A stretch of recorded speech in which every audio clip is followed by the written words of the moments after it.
जय गुरु सभी को, सभी दादा माएँ और बहन भाई जो भी हैं सभी को जय गुरु। देखिए हिंदी पे मेरा उतना एक्सपर्टीज़ है नहीं, हिंदी मेरी मातृभाषा भी है नहीं, तो उतना अच्छा से शायद मैं बोल ना पाऊँ, और वैसे भी इन जनरल मैं उतना अच्छा स्पीकर भी नहीं हूँ कि बहुत सुंदर सजा के अच्छी बातें कहूँ। पर अर्नव भाई ने मुझे दो बातें कहने के लिए बोली, शायद मैं बातें ना कर पाऊँ, पर एक चीज़ मुझे लगा कि अगर कुछ भी बोलना होगा तो एक घटना मैं शेयर करना चाहूँगा। दिल्ली में आने के बाद जो घटना मेरे हृदय के बहुत करीब एक घटना होके रही है। मैं कुछ 2-3 साल से 2-2.5 साल से दिल्ली में रहता हूँ। इससे पहले मैं कलकत्ता रहता था और काम के मामले में कहीं कहीं पे ट्रैवल करता था। ये जो 2.5 साल मैं दिल्ली में रहा हूँ, मंदिर आना और जाना ये थोड़ा बहुत लगा रहता था, पर डीपी वर्क जब से शुरू हुआ तब कुछ नए दोस्त जैसे गुरु भाई मिले, जिनके साथ आलाप हुआ, जिनके बारे में मुझे जानने को मिला, और बहुत सारे ऐसे लोग जो दिल्ली में रहते हैं इनके बारे में पता चला जो पहले मुझे पता नहीं था। मैं एक शख्स की बात करूंगा। जीके में हम लोग गए थे डीपी वर्ल्ड के लिए, वहाँ पे एक मकान देखने को मिला और हमारे पास एक आइडिया था कि इस मकान में शायद कोई गुरु भाई रहते हैं, हम जाके उनसे बात करेंगे। तो हम लोग दरवाज़ा नॉक किए। दरवाज़ा नॉक करने के बाद वैसे कुछ रिस्पॉन्स नहीं आया। कोई अंदर से बोल रहे थे कि नहीं यहाँ कोई रहता नहीं है, तो बात नहीं हो पाएगी। हम बोले कि अगर 2 मिनट भी बात हो सके तो बहुत अच्छा, पर वो बोल रहे थे नहीं माझी रहती है, पर माझी बाथरूम गई है और वो बहुत बूढ़ी औरत है, अभी उनके पास समय और एनर्जी कुछ भी नहीं है बात कर सके। तो हम लोग आपस में बात कर रहे थे, ठीक है अगर ऐसा है तो हम चले जाते हैं।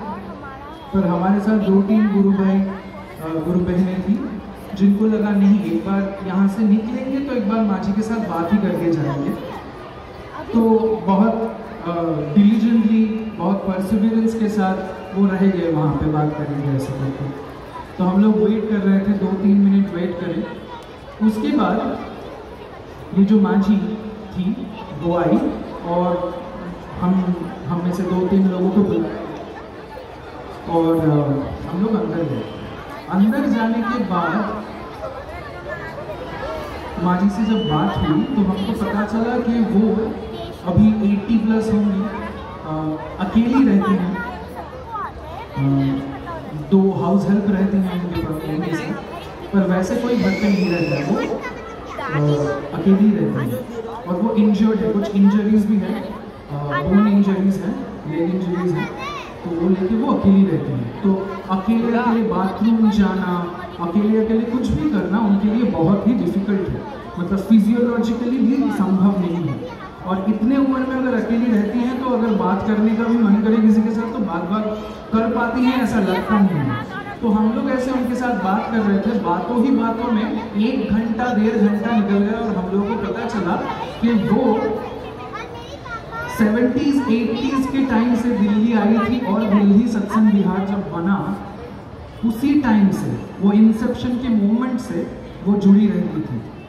और वो बोल रही थी तब मैं यहाँ पे चली जाती थी, तब वहाँ पे चली जाती थी, यहाँ पे सत्संग होता था मैं चली जाती थी, घर पे महीने में 1 सत्संग ज़रूर रखती थी, और मंदिर तो जब कभी भी मन करता था, जब मन नहीं लगता था तब मैं चली जाती थी ठाकुर जी के पास, उनके साथ उनके पास बैठ के उनसे बातें करती थी, जैसे वो बोल रही थी। तो वो जो 2 घंटा बीत गया और 2 घंटा बीतने के बाद प्रार्थना का समय हो गया, हम लोग प्रार्थना करके चले आ रहे हैं।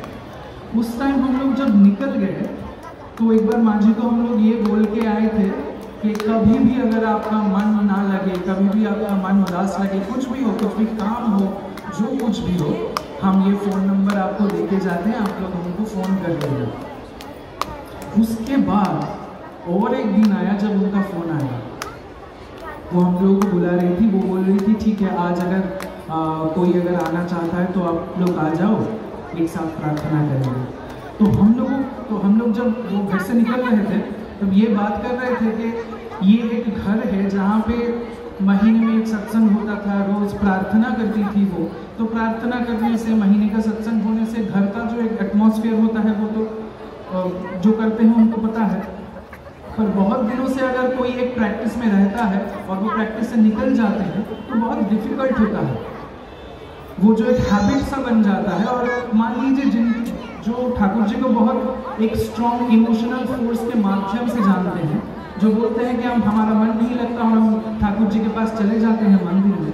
अगर ऐसा कोई एक शख्स जिनको एक सीवियर फिजिकल इंजरी हो जाती है, जिस इंजरी की वजह से वो कभी भी मंदिर नहीं जा पा रहे हैं, तो आप सोचिए एक अंदर जो सेंस ऑफ लॉन्गिंग होगा, एक सेंस ऑफ वॉइड होगा, जो कि 80 इयर्स एक शख्स को हो सकता है, तो कैसा फील होता होगा। ये बहुत ही डिफिकल्ट हुआ होगा। पर हमको लगा कि ये जो डीपी वर्ड के मतलब कारण से हम लोग गए थे, एक काम लेके गए थे, ये तो एक काम है, हम गए। पर हम जाने के बाद देखे कि ये तो सिर्फ डीपी वर्क का जो काम है कि कौन दीक्षा लिए हैं, इष्ट विधि कर रहे हैं कि नहीं कर रहे हैं, ये सब तो डिस्कशन हो गया। और बहुत ही क्रिटिकल एक चीज़ हो गया, मतलब हमारे मतलब नोइंगली अननोइंगली हो गया, वो था कि उस घर में, उस शख्स के दिल में एक वॉइड बहुत दिनों से जमा हो रहा था, एक वॉइड क्रिएट हो रहा था, जो कि किसी भी तरह कोई भी नलिफाई नहीं कर पा रहा था, उसको मिटा नहीं पा रहा था। वो जो एक एम्प्टीनेस सा था, वो मिट नहीं रहा था। हम लोग गए उस दिन, प्रार्थना किए, तो उनको लगा हाँ, इस घर का जो कैरेक्टर है ना और इस घर का जो इमोशन है वो फिर से रिएक्टिवेटेड हुआ। मैं जैसे पहले फील करती थी, आज फिर से वैसा फील कर रही हूँ। ये जो फीलिंग है, मुझे लगा ये फीलिंग ही ठाकुर है। ठाकुर जी को तो हम देख नहीं पा रहे हैं इनसे, अगर वो है या भी हम देख नहीं पा रहे हैं, उनको स्पर्श नहीं कर पा रहे हैं। वैसे वो माँ जी जब बोल रही थी ठाकुर जी की बातें, कि ठाकुर जी के पास वो जाती हैं, बातें करती हैं, वो बोल रही थी, वो उनके इमोशन के लिए टूल था। हमको पता नहीं था वो ठाकुर जी के पास जाती हैं या बात कर पाती हैं, ठाकुर जी सुनते हैं कि उनके उत्तर देते हैं कि नहीं, ये कुछ भी नहीं पता था। पर ये पता था कि जो इमोशन उनको स्वस्थ रखता था, वो इमोशन जिंदगी से कहीं खो गया था। वो जो खोया हुआ इमोशन है, वो हम लोग एक साथ जब बैठे प्रार्थना किए तो फिर से मूर्त हो गया। और उसके बाद कुछ 10-15 दिन बाद उनका बर्थडे था, तो हम लोग ऐसे ही प्लान करके चले गए उनके घर कि ठीक है, उनका बर्थडे है, आज तो कुछ वैसे होगा नहीं, हम जाके एक साथ प्रार्थना करके चले गए। और अचानक से हमको ये भी पता चल गया कि वो उस दिन घर पे वो जो खीर बनाती है ना, जो बांग्ला में पायस बोलते हैं, घर में खीर बना था उनके जन्मदिन के लिए, पर वो खाने वाला कोई था नहीं। हम कुछ गुरु भाई गुरु बहन गए थे, तो वहाँ पे प्रार्थना की, तो उन्होंने बोला ठीक है, जन्मदिन पायस खेल जाता है, जन्मदिन पायस हो तो खावार क्यों नहीं, जन्मदिन का खीर बना है, कोई खाने वाला है नहीं, तुम लोग खा के जाओ। तो हम लोग बैठे वहाँ पे, कुछ देर बातें किया हम लोगों ने, खीर खाए हम लोगों ने, प्रार्थना किए।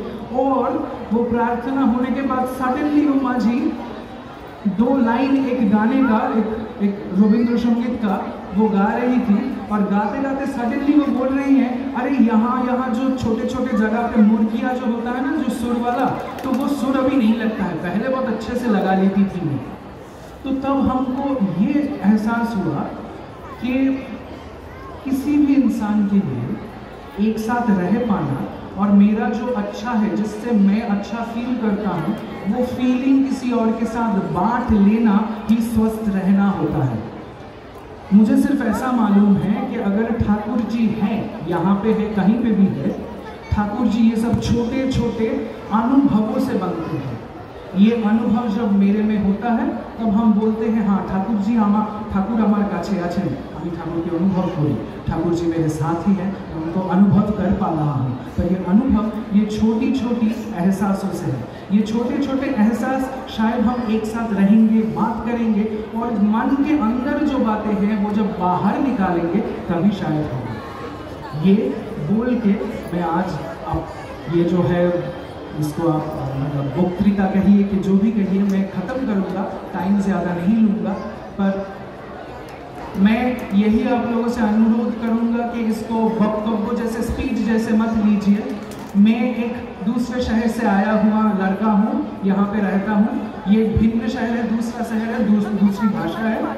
यहाँ पे रहते रहते मैंने ये सीखा है कि अगर एक साथ हम लोग अगर ये कुछ मोमेंट हम लोगों को मिल जाता है जब हम मन के अंदर जो बातें होती हैं अगर हम बाहर लेके आ पाएँ तो ही हम स्वस्थ रह सकते हैं। और डीपी वर्ल्ड शायद एक एक्टिविटी है जो एक्टिविटी के माध्यम से ये एक एक्सपीरियंस जो मुझे गैदर करने को मिला, और ये एक्सपीरियंस आज मुझे लगा आपके साथ शायद शेयर करूं तो वो एक्सपीरियंस को रिस्पेक्ट करना होगा, क्योंकि आप लोगों से ही वो एक्सपीरियंस मिला था। और आज वो एक्सपीरियंस मैंने शब्दों के माध्यम से बयान कर दिया, मैंने वो डिस्ट्रीब्यूट कर दिया, शेयर कर दिया। तो ये मेरा नहीं रहा, ये हम सबका हो गया। आप सभी लोग बहुत स्वस्थ रहिए, आनंद से रहिए। जय।